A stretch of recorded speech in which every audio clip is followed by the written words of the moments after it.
are. I want to thank you for checking out another podcast of We Ain't Scared Talk, where we ain't scared. My name is A1, and let me say thank you to everyone that supports the podcast. We are actually picking up some really good momentum this year from a lot of the topics that we discuss. And I'm glad that I am sort of pressing the comfort zones of people, both black, white, non-black, because if we're not pressing and pushing and pulling ourselves forward outside of our comfort zones, we all know that nothing will change. Now, of course, there are forces in this country that would take no greater pleasure, right, than things not changing. But for those of us who need the change, black folks in this country, so that we can create some generational wealth and legacy, we've got to keep fighting. We've got to keep pushing. So today, thanks to those that bought their mug or they've purchased them. They've gone online. I appreciate you guys. Also, subscribe, like and share this podcast. We Ain't Scared Talk. So today's topic is one of those where I was excited all week about this podcast. Now, I enjoy all the podcasts that I do, but there are some during the year, and I'm sure you'll hear me say this again, that because of how the content, the timing of it is positioned, it's just an exciting feeling. And this particular topic, I was able to literally focus almost 3 hours of writing for it, uninterrupted, and which is a rarity for me because I'm doing so many different things. And so you're going to hear this without the typical interruptions in my thought process. And I have a lot of notes, so I'm not going to waste too much more time. I want to go ahead and jump right into it because this is I got about 5 pages of notes, and I really want to make sure that we cover as much of this as possible. So you'll hear a lot of paper shuffling, but I'm going to just jump right in. So today's topic is: are white liberals and white conservatives the same? Are white liberals and white conservatives the same? Now, before I continue, just know this podcast today might be a little bit longer than usual, but you will be grateful for it. Okay, I promise. All right, so again, and this is exactly how my thoughts were happening at the time. So today's topic is something that kind of came from a place that wasn't completely clear at first. Okay, because of my initial reaction to just dismiss it, okay, as no, it's not possible or it can't be. But whenever I get that feeling of no, it's not possible, it can't be, then the intuitive side of myself says, wait a second, you're running from something. Anytime you say something's not possible, chances are it's very possible that is exactly what it is. But it was that emotion that made me face it and dig deep about, what else could be here? And of course, as always, there's a lot of critical analysis that took place. And I actually went out and talked to a few people, white people, men and women. And this is, unscientific, but I wanted to really kind of do some of my own research. So, and now again, at first glance, I'm certain that most of you on both sides of that topic, white liberals and white conservatives, your initial reaction is probably, hell no, we ain't the same. But it's not about what they think of themselves, meaning the liberals and the conservatives, as much as it is more about what their actions, okay, or lack thereof, say about who they really are. So let's first start with the definition of liberal and conservative. That's our foundation. And then we'll bridge the definition with political and social implications that drive both groups and how it is perceived by black people, but more specifically, black men, and even further, how I personally perceive it as a black man. So here's the definition of liberal: open to new behavior or opinions and willing to discard traditional values. Okay, they have a more liberal view toward marriage and divorce than some people. All right, now here's the definition of conservative: holding to traditional attitudes and values and cautious about change or innovation, typically in relation to politics or religion.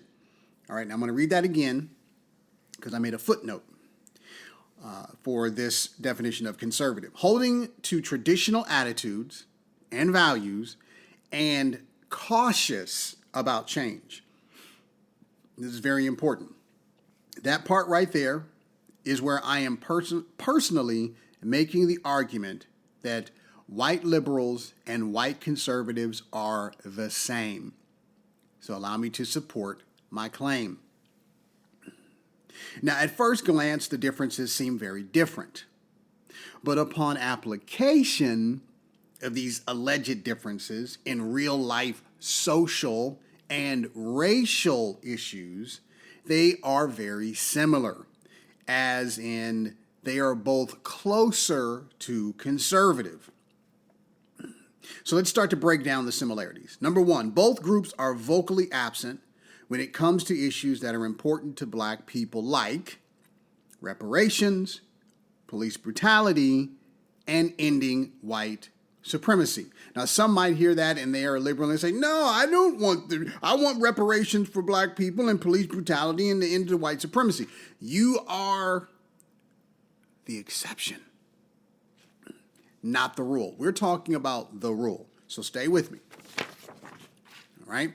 But especially when it comes to reparations. Now, I mentioned on a previous podcast that a group of notable black entertainers and public figures spoke on Capitol Hill. And this was about the need for reparations for black people.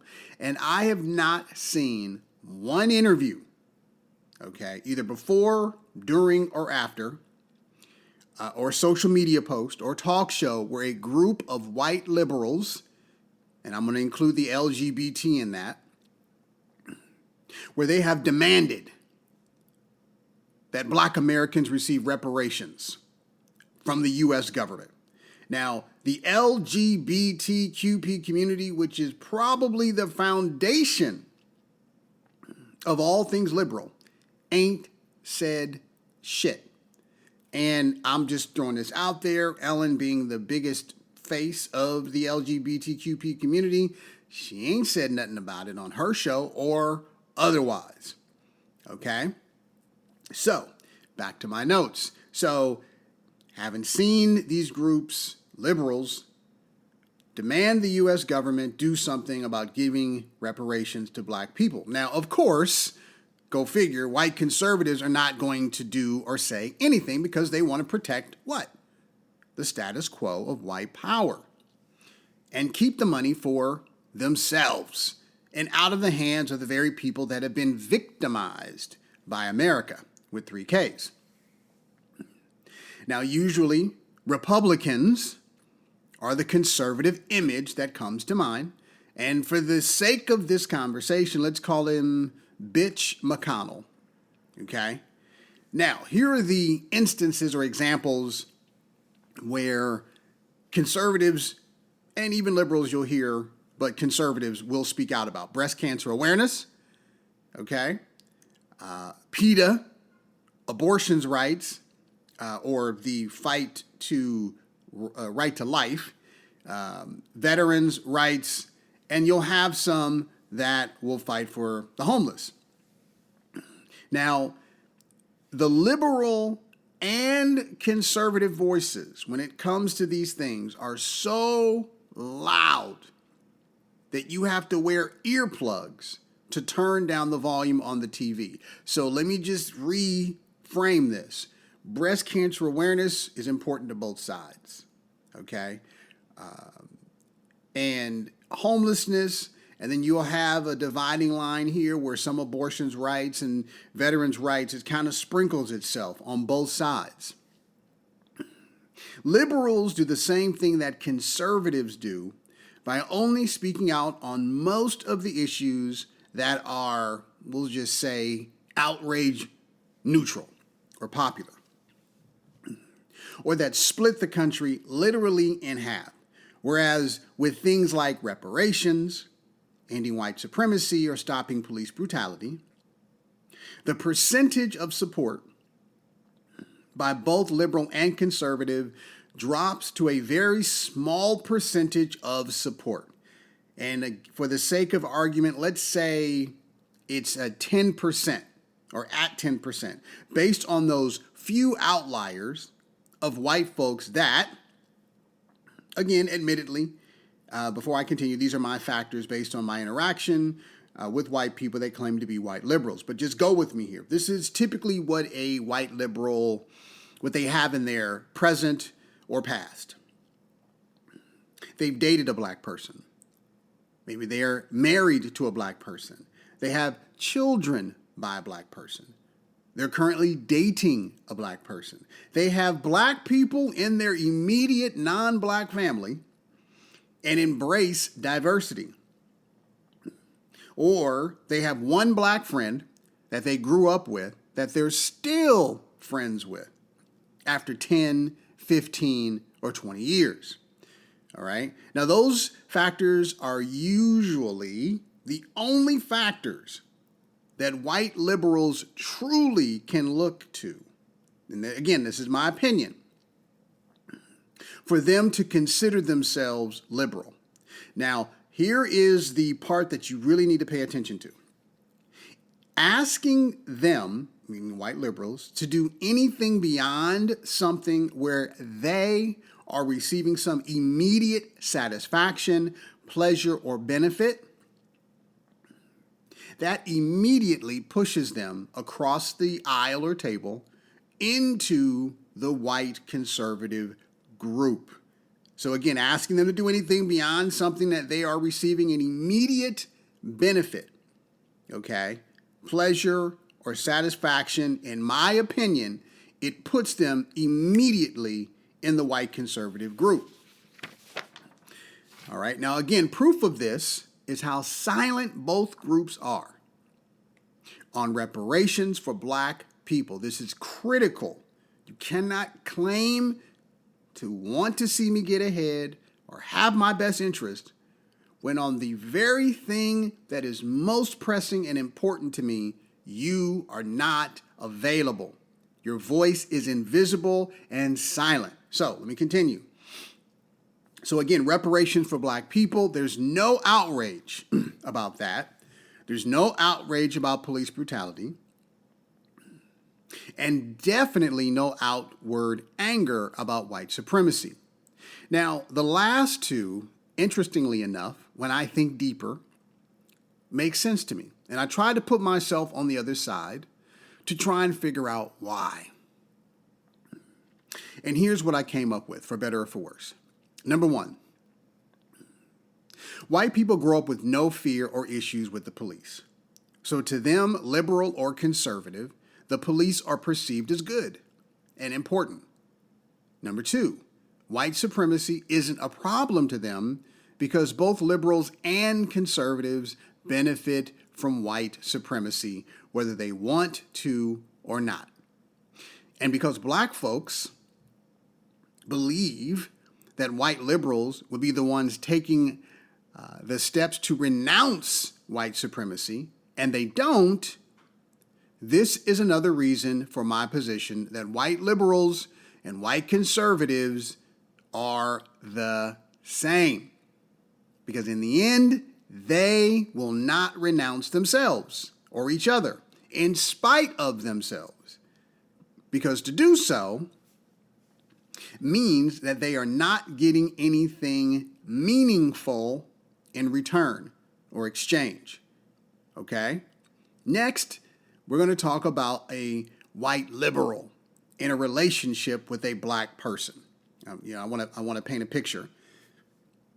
And then we're going to talk about a white conservative in a relationship with a black person. So white liberal in a relationship with a black person, and then we're going to talk about a white conservative in a relationship with a black person. So basically, if a white liberal is in a relationship with a black person, what do they receive in return for standing up for them? Number one, they get continued love, affection, sex, financial, and emotional security, naturally. Okay? There is something tangible that white liberal can look at or look to that they receive the benefit from. Now think about black people, okay, during slavery, Jim Crow, or just through modern history. Black folks were forced to put our lives on the line for white folks and received nothing in return.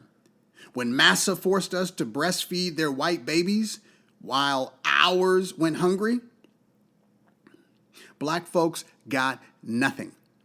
When white folks are scared and need protection, who do they hire? Okay, big, black, strong men.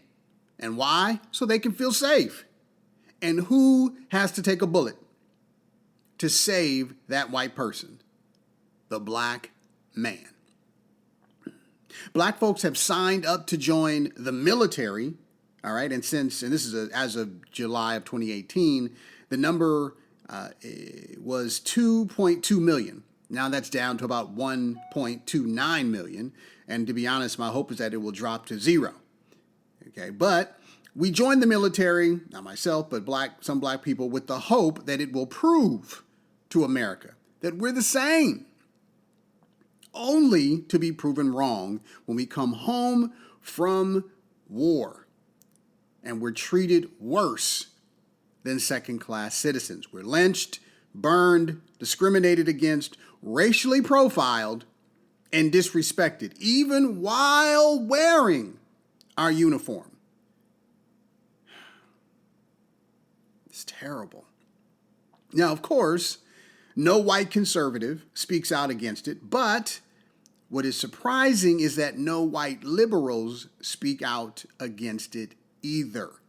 That type of hatred. I don't ever recall a march on Washington by white liberals to protest the inhumane treatment of black Americans by the U.S. government and some of its citizens. I'm going to repeat that. I don't ever recall there ever being a march on Washington by white liberals, including the LGBTQP community, to protest the inhumane treatment of black Americans by the U.S. government. Ever. Do you? Anybody? Bueller.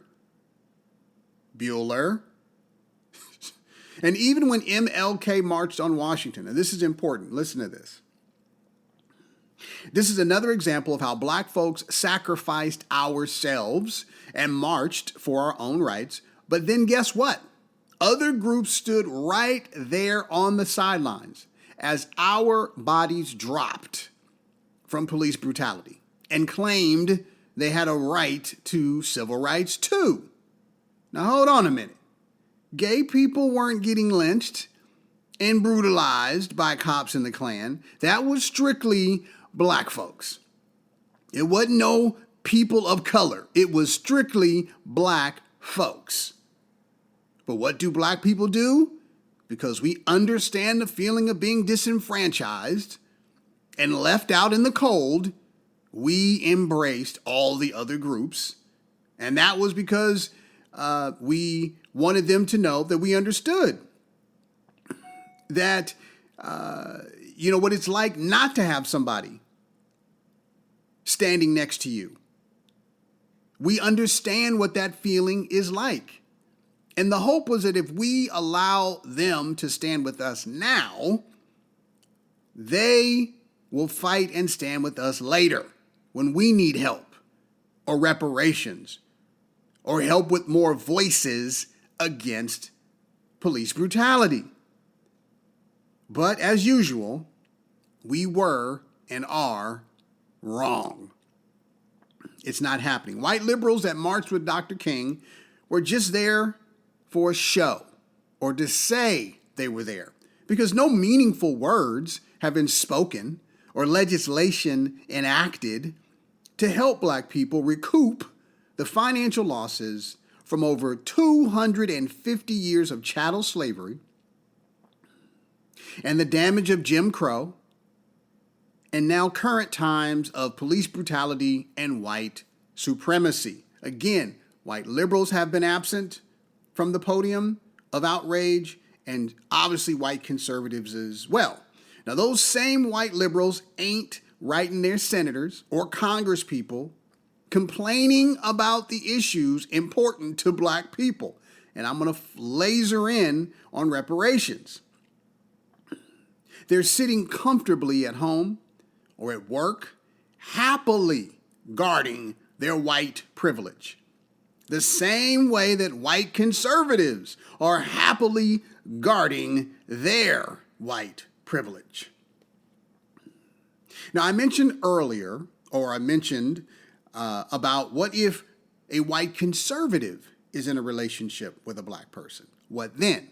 Okay. Well, my feeling is that black person that is in a relationship with a white conservative hates black people too. All right. In the same way that Republicans and conservatives hate black people. And here's what I mean. If you make or have made anything similar to the following statements, I'm talking about you. Number one, this is with the black conservative in the relationship with a white conservative. They say, stop blaming white people for the issues in the black community. Or they'll say, how come they can't stay off welfare? Now, this is especially when you don't understand wage and job discrimination, but they still say it. Okay, here's number three. The police are just there to do a job. If they, black people, would just cooperate, then nothing would happen. We know that's a lie. Philando Castile. Number four, we have to be tougher, okay, Kamala Harris, on crime. We have to be tougher on crime. And in parentheses, I wrote, while at the same time ignoring the social and political conditions that contribute to the crime, or no jobs, lack of opportunity, caused by white folks and white supremacy. Here's number five. Black people are just lazy, and they're always looking for a handout. That one right there is infuriating. Black people are not lazy. We are the hardest working people in the fucking world. There's nothing that black people won't do or haven't done. And after 400 years of oppression and us still being here, we are still fucking here. After all the hate that is continuously thrown in our direction. And you call us lazy? Fuck you. Whoever that was for, fuck you. We are the hardest working people in the world. We built those goddamn pyramids in Egypt that you still don't know how it was done. So miss me with that. We worked 250 years against our will to death in slavery. And we are still here fighting.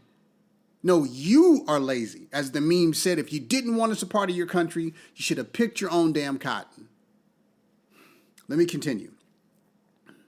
If you as a black person in a relationship with a white conservative, and I'll dare say that even white liberals have said those things or these things, okay? In my opinion, you are all a part of the same group. And that is white conservatives, or as white conservatives. Now, what do we hear? Complete silence when black folks need to hear you. We have nothing to look to. When we look over our shoulders, we're typically by ourselves. Okay, and that's the worst kind of betrayal. The worst, because you enter our black spaces as a white liberal, under the auspices or the guise or the premise of I'm here to help, but when we need you to stand and renounce in front of other white people their behavior being repugnant and hateful, you don't do it. Because you're afraid, you're scared.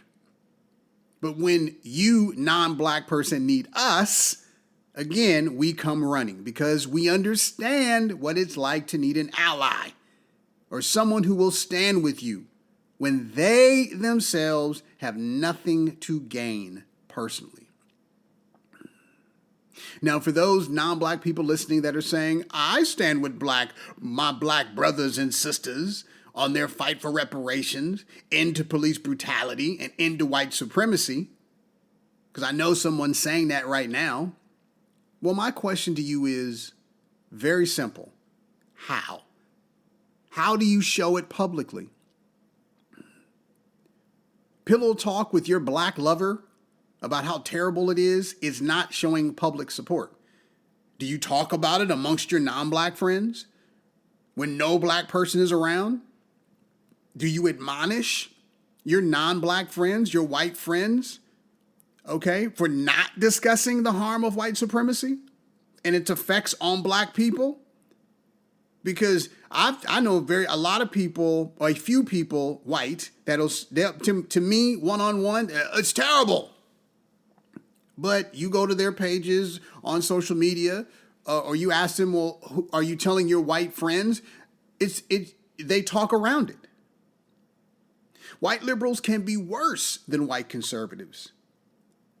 Okay? They can be worse. So my question going back is, what steps do you take publicly? And if you can't think of any, then there's your answer. You pretend to want fair and equal treatment as a liberal thinking white person, but your actions tell a different story. In the end, you stand on the same side of the street as white conservatives that don't want to see black people in America get ahead or overcome white supremacy. White liberals can be worse, as I started to say, than white conservatives because they enter black spaces under the banner of ally and friend. But when it's time to truly lay their lives on the line without getting anything in return, they are missing in action and are only willing to give when they are getting something in return. There's no altruism with white liberals. They want something, quid pro quo. They may not consciously be aware of it, but they do say to themselves, well, if they get reparations, what do I get? Well, if I fight to end police brutality, well, what about, how's that going to affect me? Are the police going to look at me and come after me? Well, if I fight to stop the oppression on them, does that mean the oppression is going to visit me? No. It means everybody will be in an environment that is safer. That's what this is all about, creating safe environments for everybody, regardless of your skin color. Now, admittedly, this might be hitting some white liberals pretty hard right now, because I know a lot of white liberals listen to this show, probably more than conservatives. And if so, good. I'm glad about that. Black folks have suffered because of the phoniness for too long. I would rather be hurt with the truth than stabbed with a lie. So for me, until I hear white liberal voices cry out in support of reparations or an end to police brutality and to fight white supremacy, my conclusion, both white liberals and white conservatives are the same. Period.